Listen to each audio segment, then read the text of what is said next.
Hoje eu queria falar com vocês sobre um conceito que se chama fetiche da tecnologia. Vai ser um tutorialzinho sobre isso. E na realidade é um tópico que a gente já abordou uma vez no canal, mas eu acho que a gente pode fazer um vídeo um pouquinho melhor, um pouquinho mais informativo e na realidade mostrando vários exemplos para que a gente pegue o esquema de como ele funciona, tá? E eu vou começar mostrando para vocês um vídeo do Walter Lippold explicando o conceito. É um vídeo bem curtinho, de menos de 2 minutos. Ele é um dos autores desse livro aqui, Colonialismo Digital, uma crítica hacker fanoniana, né? Que eu tô sempre recomendando para vocês, junto com o Davidson Faustino, né? Davidson e Walter Lippold. Então acho que vai ser bem legal. Mas antes eu só queria dizer para vocês assim que a importância disso é um papo muito, muito inicial, que é algo que a gente está sempre discutindo aqui no canal, baseado no que o Marx trouxe como sendo o fetiche da mercadoria, que em muito resumo é basicamente a gente vê nos objetos, que são as mercadorias, que foram produzidos com o trabalho das pessoas, com meios de produção, com matérias-primas naturais. A gente olha e a gente não vê aquilo como o trabalho, como material. A gente vê como um objeto que tem características intrínsecas a ele, próprias, que ele tem um valor maior, né? Por isso que a palavra vem do feitiço. E isso causa situações onde a gente, às vezes, vê essa caneca aqui e esse livro, e a gente pensa, olha, se o livro custa 20 e poucos reais e a caneca custa 15 reais, então 2 canecas são equivalentes a um livro, eu posso escolher se eu quero a caneca e tal, e isso acaba causando uma invisibilização dos processos sociais que fizeram essa caneca chegar até aqui, né? Quem trabalhou, quem coletou material, quem transportou ela, o livro, do que o livro é feito. Então, a importância da gente entender isso é para a gente poder ter uma visão um pouco mais crítica de como a nossa sociedade funciona, de como ela é formada, de como, né, tudo que a gente faz é formado pelo trabalho, como vira uma mercadoria, como é distribuído. E quando a gente transpõe isso para o conceito de fetiche da tecnologia, é para a gente ter uma visão mais crítica da tecnologia. Por isso eu digo que este é a discussão que nós temos sempre no canal. Então, vamos em frente. Então eu vou começar aqui com o vídeo do Walter Lippold, que nem eu falei para vocês. Um dos elementos fundamentais que eu e o Davidson enfrentamos na obra Colonialismo Digital, por uma crítica hacker fanoniana, é exatamente o fetiche tecnológico, ou fetichismo tecnológico. Tem tudo a ver com o fetichismo de mercadoria. É esse processo de invisibilizar, de ocultar as relações de trabalho e o trabalho humano. Dar ânima ao objeto inanimado. Aquele objeto inanimado sem vida ganha vida. E no mundo tecnológico esse processo vem com toda a força. Se manifesta principalmente agora, vamos dar um exemplo, nas IAs. A inteligência artificial, ela parece que brota do nada, parece que se automove, se autotreina, quando na verdade nós sabemos que são click workers, trabalhadores do clique, precarizados, ganhando centavos de dólar por hora, para discernir conteúdos, dados e metadados para as IAs. Geralmente, moram na África, na Ásia ou na América Latina. Então, esse é um exemplo do processo de ocultamento das relações de trabalho dentro do capitalismo e da luta de classes pelo fetiche tecnológico. É um fetiche pela tecnologia, como se a tecnologia fosse um deus ex machina, fosse algo que ia resolver todas as contradições humanas, quando na verdade ela está dentro da luta de classes, dentro de um mundo racializado, racista, e reproduz essas questões. Pessoa didática é outra coisa, né? Bom, então, acho que deu para entender nesse resumo inicial como isso pode se aplicar. O exemplo da IA é muito bom, porque ele é basicamente o que a gente vê a mídia especializada em tecnologia falando o tempo inteiro. A maravilha dessas tecnologias, como as tecnologias vão revolucionar o mundo.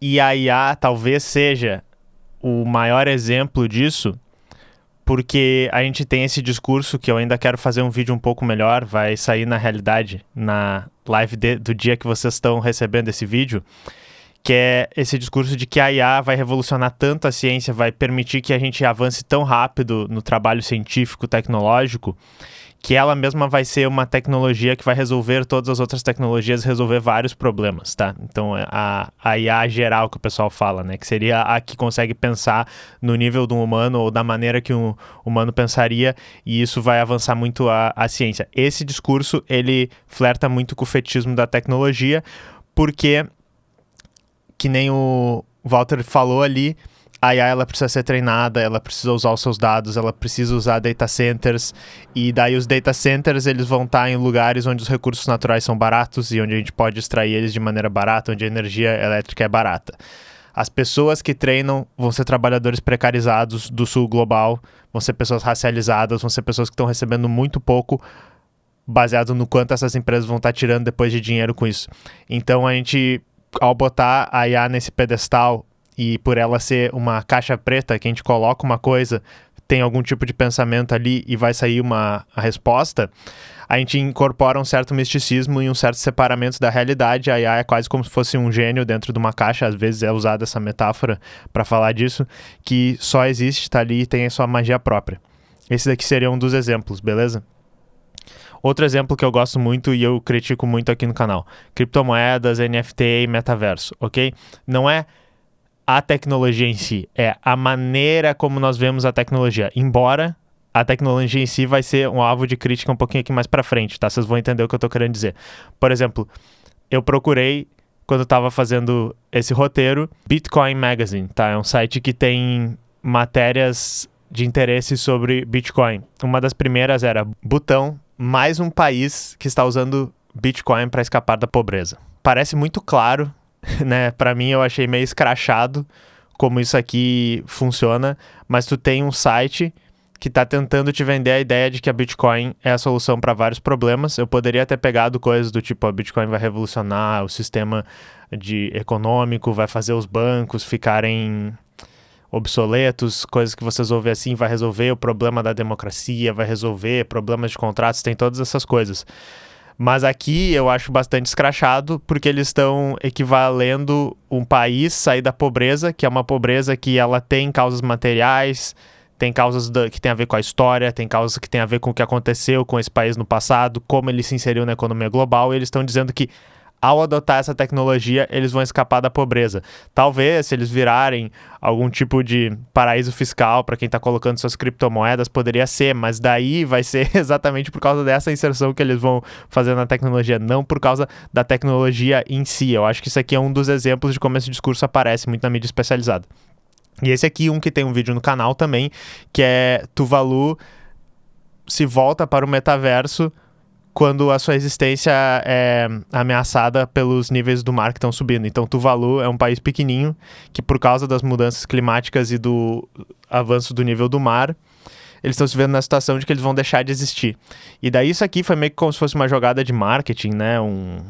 Alguma coisa que daí foi repercutida em todos os sites de tecnologia, inclusive a gente repercutiu aqui no canal, que eles estavam dizendo, olha, nós vamos preservar a nossa história na blockchain, com NFTs, no metaverso, e nós vamos morar na Austrália. É basicamente isso. O plano é evacuar essa ilha e morar na Austrália, mas eles usaram isso aqui como uma espécie de marketing, como uma espécie de apelo à inovação para dizer assim, ó, nós vamos resolver nosso problema com a tecnologia. Isso aqui para mim é mais um desses exemplos, é uma coisa que não diz nada, mas daí eles conseguem, digamos, se inserir numa newsletter do Philippe Deschamps que está falando sobre tecnologia, porque eles disseram, nós agora vamos ser um país tecnológico.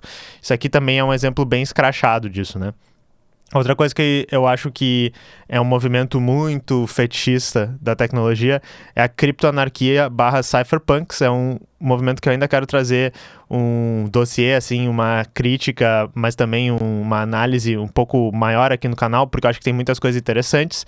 Mas, em resumo, é o pessoal que acredita que por usar criptografia, tecnologias como criptomoedas também, a segurança da informação, a gente vai conseguir se proteger da coação de governo, se proteger que seja das grandes companhias, né, ou seja do autoritarismo do governo, porque são pessoas que têm esse pensamento muito forte aqui, vão conseguir resolver esses problemas, assim, eu individualmente vou conseguir deixar meus dados seguros, minhas comunicações seguras, isso vai me proteger.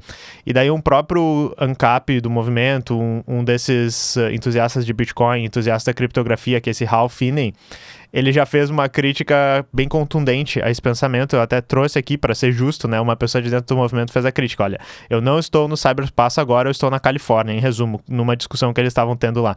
Então ele está dizendo assim, nós ficamos discutindo sobre como no cyberspaço não tem regras, a gente usa criptografia e a gente pode esconder nossos dados e falar com qualquer um sem nenhum tipo de repercussão, mas a gente está fisicamente num espaço sendo governado pelo governo desse espaço, sujeito às leis materiais, a gente precisa comer, a gente precisa que os produtos cheguem até a gente, entendeu? Então, se a gente vê a tecnologia como essa coisa que é abstrata, que não existe, sendo que ela não é abstrata e ela existe e ela é formada pela realidade material e a gente está dentro dessa realidade material, a gente começa a ter essas visões erradas. E esse movimento, uma das críticas, né, já adiantando aqui, é isso, essa visão totalmente idealizada do que é a tecnologia e de como ela age dentro do mundo. E daí tem essa frase aqui, que essa é... Eu vou fazer uma crítica a essa frase, mas às vezes vocês veem as pessoas da criptomoeda, da criptografia, falando, confie na matemática, não nas pessoas. Então eles estão dizendo assim, as pessoas podem te trair e tal, mas a matemática não erra, o algoritmo nunca erra e tal. Que, enfim, tomando em valor de face, isso aqui é verdade, mas acho que se vocês estão entendendo o que eu estou tentando dizer, quem controla essa criptografia, qual hardware que tu tem acesso a isso, quem são as pessoas que tu tá conversando, esse tipo de coisa. Essas pessoas podem te trair, tu tem que confiar em alguém, tu tem que ter uma ideologia política, tu tem que agir no mundo de alguma maneira. Você não está desconectado da realidade e você não é uma matemática na realidade, não. Você é um humano dentro de uma sociedade humana. Outra coisa que eu sinto que tem muito a ver com o fetiche da tecnologia é a questão da inovação tecnológica. Eu botei inovação tecnológica ali. Porque esse discurso é um discurso que está muito na boca da nossa direita neoliberal, tá na boca até da esquerda neoliberal. Eu acabei de lembrar do candidato, por exemplo, que tinha a campanha que a vice dele era uma IA, que é basicamente assim, não importa muito as propostas, não importa essa luta entre direita e esquerda, não importa essas questões aí chatas de política, importa que o avanço tecnológico ele é sempre bom. E daí surgem coisas como, por exemplo, o Data Center de Eldorado do Sul, que a gente tem vídeo aqui no canal também, que parece muito que vai ser um empreendimento para que a gente dê um espação para uma empresa bilionária colocar um data center que vai estar rodando modelos de IA, que vai estar rodando softwares de nuvem, para gerar muito dinheiro para essa empresa e empresas lá de fora e gerar talvez uns 10, 20 empregos na cidade ali, integrar com a empresa de chips que tem ali do lado, usar a energia que tem ali do lado, mas gerar, digamos, um pequeno benefício para a gente ao entregar um grande espaço do nosso estado na mão de um conglomerado multinacional. E a justificativa para isso mas isso é a inovação tecnológica, seremos um estado da inovação tecnológica, isso vai trazer muita inovação tecnológica. Mas o que essa inovação tecnológica quer dizer realmente? Essa é a dúvida que a gente traz aqui. Outra coisa que eu vejo muito isso, eu pensei em trazer esse artigo eventualmente na live, mas tinha tantas coisas para fazer que eu nunca trouxe, mas ele é um artigo do Intercept, que ele está descrevendo como o reconhecimento facial em algumas cidades, especificamente na Bahia. Ele fala que o reconhecimento facial na Bahia custaria um hospital e 1.000 ambulâncias com UTI. Tá? Eles falam que o dinheiro que é usado para tecnologia de informação para ser usada na segurança é um dinheiro que, se investido diretamente em bem-estar social, em educação, redistribuição de renda, que seja diminuição da desigualdade, seria um dinheiro que provavelmente ia ser muito melhor gasto do que criar câmeras para fazer monitoramento, do que criar meios de repressão da população. Só que é muito fácil de justificar gastos em segurança, punitivismo, todo esse tipo de coisa, dizendo que a tecnologia é boa, que são tecnologias high-tech, que são apenas as decisões técnicas que estão usando o que há de mais avançado lá fora. Então isso aqui eu acho que é um bom exemplo de como esse discurso aparece, e esse artigo do Intercept é uma boa crítica. Outra coisa que eu sempre lembro, nós temos aqui o nosso Iberê gringo, né, o Mr. Who's the Boss. Esse vídeo aqui do canal dele é uma loucura, em que ele tá basicamente fazendo um publi de um presídio totalmente automatizado e tecnológico lá nos Estados Unidos, e o vídeo todo é meio que essa loucura dele falando, olha que maravilhoso como a tecnologia pode ser usada, né, para melhorar a segurança, e ele não questiona de maneira nem superficial o fato de que, por que a gente precisa ter esse sistema de repressão, de encarceramento das pessoas, sendo que, né, ele está nos Estados Unidos, que é um país que tem uma taxa desproporcional de encarceramento de pessoas e de pessoas negras, entendeu? Então, de novo, a tecnologia meio que obfuscando, invisibilizando esses processos todos e sendo vista como um avanço, sendo vista como algo inerentemente bom, quando na realidade a gente está na situação mais distópica possível aqui nesse caso dele. Outra coisa também, tecnologia na educação. No vídeo original sobre o fetichismo da tecnologia, era um dos exemplos que eu usava. Por exemplo, aquele One Laptop per Child, que era o projeto mundial lá de todas as crianças vão ter um laptop e isso vai ajudar na educação delas. O acesso a computadores, o acesso a tablet, o acesso à internet nas escolas. Eu não estou dizendo que isso aqui é necessariamente ruim, tá? Mas uma das coisas que fica muito claro é que isso feito sem uma política de soberania digital, sem a gente ter, digamos, as nossas próprias plataformas, nossos próprios currículos que estão lá dentro desses laptops para as crianças poderem usarem, sem ser usado junto com o plano, sem ter um investimento na parte humana, ou seja, que os professores saibam usar isso, que os professores tenham tempo para preparar as aulas, que os professores consigam realmente integrar essas ferramentas, o que isso acaba sendo é uma maneira de inserir essas crianças dentro do ecossistema de Big Techs, dentro do ecossistema das redes sociais, que elas construíram essa infraestrutura, elas oferecem essas plataformas de educação, de conversa, de pesquisa, e daí desde cedo nós pegamos as nossas crianças que estão na escola e elas já estão colocando seus dados lá, já estão colocando suas fotos, já estão colocando seus vídeos, já estão colocando seus textos para dentro dessas plataformas e gerando lucro para essas empresas que estão lá fora. Então, este acesso à tecnologia, esse tipo de inclusão digital em que é só coloca na frente da criança e ela vai fazer o que der na telha dela, tipo o approach Pedro Doria de apenas dê um computador para a criança e deixa ela programar a noite inteira e ela, quando crescer, vai formar uma startup, cria essa cultura de usar produtos lá de fora, de entregar todos os nossos dados lá para fora e daí depois mesmo quando essas crianças aprenderem e elas fizerem suas próprias empresas, elas vão fazer empresas que vão estar usando serviços lá de fora, que vão estar integradas com coisas lá de fora, que dificilmente vão realmente trazer um desenvolvimento tecnológico para cá, né? E a gente não tá nem falando da educação, eu tava falando de desenvolvimento tecnológico. E daí eu trouxe uma notícia que é uma das mesmas que eu trouxe no outro vídeo, que fala sobre o uso de Chromebooks nas escolas aqui do Rio Grande do Sul, por exemplo. Outro exemplo que ele é um pouco mais engraçado e que eu trouxe no vídeo original é esse da parada de ônibus gamer, né? Então, em Recife, eles fizeram uma repaginação das paradas de ônibus para que elas tenham LEDs, para que elas sejam brilhantes e tal, e daí a piada é que fizeram paradas de ônibus gamer em Recife, né? E isso aqui é interessante porque as críticas nas redes sociais, as piadocas, né, o que as pessoas falaram é que, tipo assim, tá, mas o serviço de ônibus na cidade tá melhor? Né, a segurança no centro, a infraestrutura que a gente tem no centro, ele tá melhor? As pessoas estavam dizendo não, né, mas pelo menos nós temos uma parada gamer. Então, de novo, acaba agindo meio como uma questão de marketing, uma questão de dizer assim, preste atenção nessas coisas brilhosas e tecnológicas e não preste atenção no fim principal que deveria ser um ônibus, que é ter um transporte de qualidade, né, que funciona consistentemente. Outra coisa que tem bastante a ver é essa questão da TI se ver no mercado de trabalho, né? O profissional médio da TI, ele é bombardeado com esse discurso de que o mercado de TI não é como os outros, que ele está descolado dos outros. Então, aquele negócio de tem vagas infinitas, os salários são altíssimos, tu sempre vai poder criar a tua própria startup e tu mesmo fazer o teu salário, esse tipo de coisa que durante um momento específico talvez desse para acreditar nisso, mas agora, né, a gente está vendo cada vez mais que a gente é apenas um profissional normal que está sujeito às mesmas regras do mercado, que está sujeito a ser demitido, a ter nosso salário achatado, precarizado, todas essas coisas. E também aquele discurso que a gente critica muito no canal, que é aquele negócio de eu só queria participar dessa comunidade de gamers, de desenvolvedores, sem me envolver com o discurso político. Eu faço parte de uma comunidade que não tem nada a ver com o discurso político, eu faço parte de uma comunidade que se preocupa apenas com problemas técnicos, tá? Isso também é uma expressão disso. Por quê? Na maioria dos exemplos que eu mostrei para vocês, a gente tem um foco na tecnologia, o que acaba sendo uma inversão do processo de causa e consequência de como as coisas surgem na sociedade. Ela é uma remoção do que deveria ser o nosso foco, porque a tecnologia ela é moldada pela sociedade. A tecnologia que existe hoje é a tecnologia que faz sentido na nossa sociedade.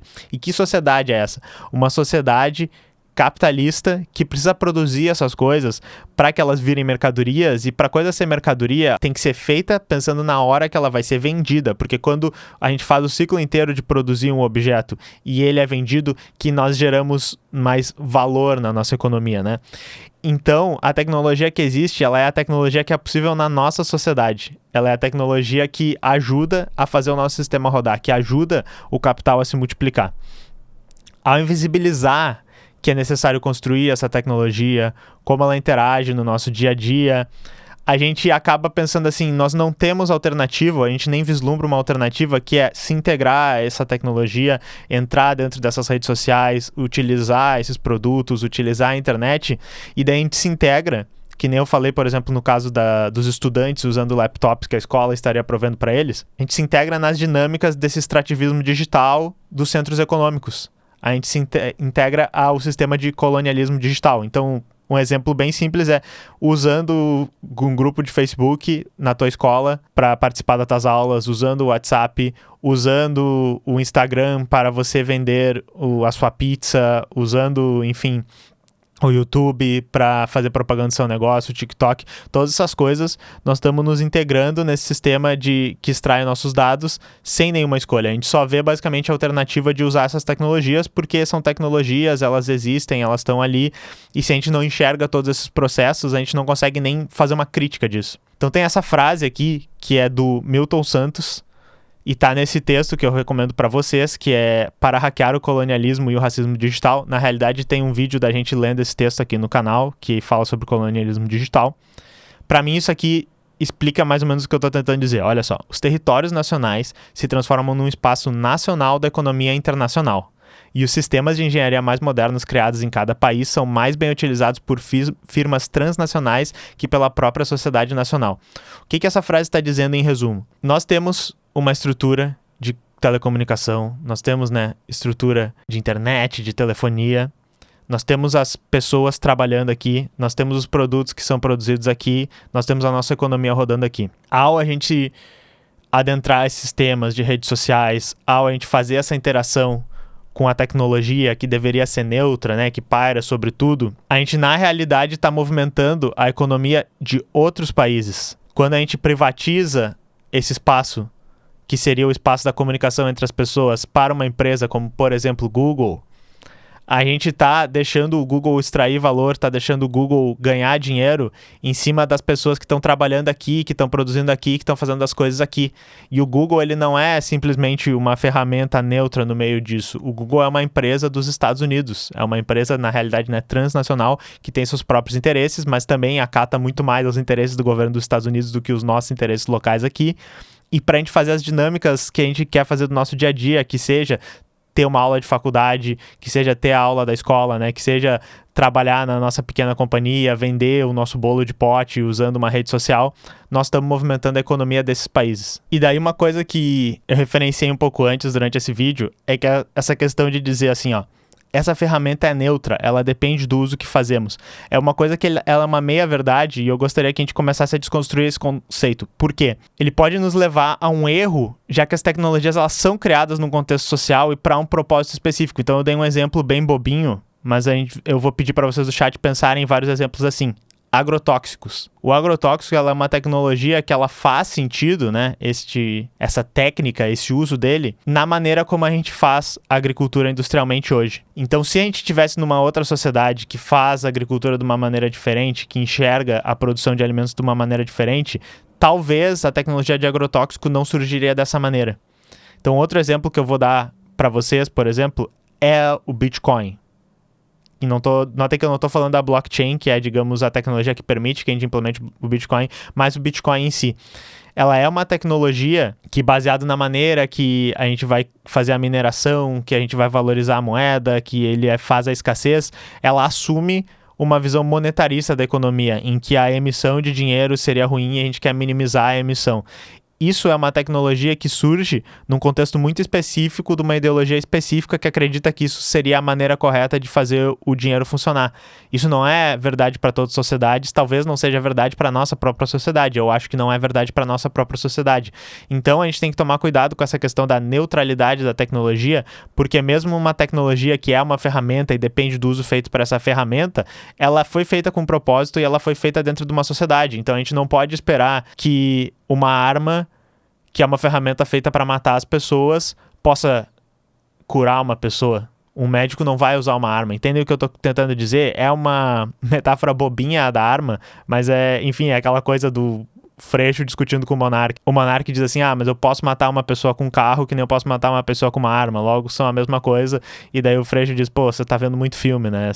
Pensa no que você tá dizendo. Literalmente são coisas diferentes feitas para propósitos diferentes. É uma crítica simples, mas é que a gente tem que aplicar ela o tempo inteiro no que a gente vê, por exemplo, da mídia especializada de tecnologia, e eu acho que a gente começa a ter uma visão bastante diferente do que a gente está consumindo. E daí eu acho que a conclusão é essa, assim, se a tecnologia ela tá removida da sociedade, se ela paira por cima das relações sociais, se ela é mágica, né, fetiche vem de feitiço, é possível investir em tecnologias de maneira neutra e de maneira técnica. O erro desse pensamento, ou às vezes a mentira, porque muitas pessoas vão usar essa questão da tecnologia ser neutra para querer escantear a discussão política, para querer não pensar em questões políticas, para querer avançar seu próprio projeto político. Isso é o cerne de tudo que a gente está discutindo nesse canal. É basicamente o que a gente faz nesse canal, que é tentar ter uma visão crítica sobre a tecnologia. E daí o trabalho de ver notícias, de reagir às vezes a falas, ler textos famosos, nessa perspectiva é o que eu faço. Então vocês pegaram o esquema do que é o canal Teclas e vocês mesmos podem fazer seus canais Teclas agora. Vocês só precisam dizer assim, a tecnologia não é neutra. Por favor, me deem like, é isso aí. Mas então, pessoal, eu espero que vocês tenham gostado. Tomara que isso aqui tenha ficado legal. Eu achei que ia ser legal reiterar esse tema, porque isso aqui é o motivo porque esse canal dá certo, acredito. Essa crítica aqui, esta simples crítica à maneira como a gente vê a tecnologia, é o que eu tô sempre tentando fazer em todos os vídeos que são lançados aqui. E um grande agradecimento ao professor Walter Lippold também, porque eu tô sempre recomendando para vocês esse livro, Colonialismo Digital. Quem quer uma introdução a um pensamento crítico voltado ao campo marxista da tecnologia, esse livro aqui é muito bom, e se vocês pegarem e seguirem todas as referências, citações que tem aqui, vocês vão ter muito tempo de leitura e vão ter muita coisa para estudar. Então já fica aqui também como recomendação para vocês que estão sempre pedindo um material introdutório para uma visão crítica da tecnologia. Esse livro aqui, ele mata a pau. É isso aí, muito obrigado, falou pessoal.